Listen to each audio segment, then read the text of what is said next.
فإن هذا الشهر الكريم قد ذهب أكثره، واليوم 16، فنسأل الله أن يوفقنا وإياكم لمضاعفة الجهود في كل ما يرضيه، وأن يعيننا وإياكم على المسابقة إلى كل خير.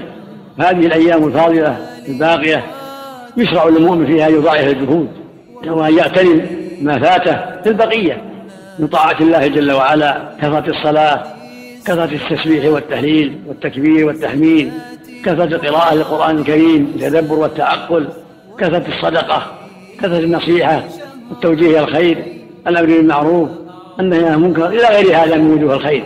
كلما تقدم الشهر ينبغي المؤمن أن يزيد في العمل ويستدرك البقية. هذا الشهر الكريم قد ذهب أكثره، واليوم 16، فنسأل الله أن يوفقنا وإياكم لمضاعفة الجهود في كل ما يرضي.